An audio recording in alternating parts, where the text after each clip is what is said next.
Just 4 days to save the country from the mad left that includes a bloke who can't answer yes-no questions about budget deficits, about turning back the boats. Do you want KK in charge of the borders?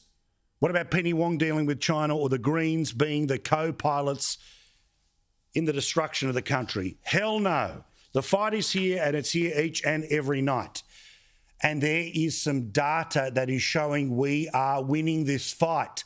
A poll has dropped tonight on the Channel 9 newspapers, and the internet is going nuts. Undecideds are falling the government's way, the Prime Minister's specifically. Let me explain here. Overall, the undecided number has fallen 10 points in 2 weeks nationally, 11 points in New South Wales, 9 points in Victoria, 4 in Queensland, rest of Australia, 14%. They call them the uncommitted voters, I should say. That means people are starting to make a decision, and here is their decision. The Liberal Party's primary vote is, according to this poll, in front of the Labor Party's that is going backwards at exactly the wrong time. The Greens are going down, One Nation is going up, United Australia Party is going down, the Independents are going up, and everything else remains the same. This is a huge result. Now, put simply, to extrapolate here, the suggestion is that 14% of people are still uncommitted. Now, people have done their sums here when it comes to the polling and say it's going to be 51-49 in the favour of Labor. Now, if that's the case, it is a minority Labor government. If Labor can get themselves to 74 seats, they'll be able to have Adam Bant with the Greens and Andrew Wilkie, the independent, that makes them the government. So as I have said, night after night, week after week, your preferences will decide the election. Your preferences will decide if we can stop the mad left or their revolution starts on Sunday. You can reject it for another 3 years. And it looks like there are different states that are starting to show that that message is well and truly taking hold, including when it comes to preferred Prime Minister, nationally, the Prime Minister is at 40% compared to 36%, and undecideds are down. In New South Wales, Morrison, the preferred Prime Minister, 45-36, undecideds way down.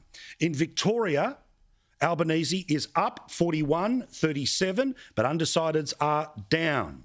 In Queensland, remember when they said Queensland would be where they'd win 10 seats, the Labor Party? Well, tell them they're dreaming. Because right now, the preferred Prime Minister by a margin of 44-29, according to this poll, with the undecideds falling, is Scott Morrison.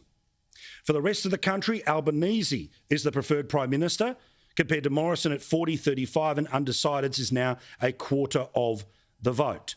So what does this mean? This means, without getting granular into every single seat, if they're going forward in New South Wales, the government can win seats. If they are going forward in Queensland, the government can win seats. If they are in front of Labor in parts of Victoria, they can win seats.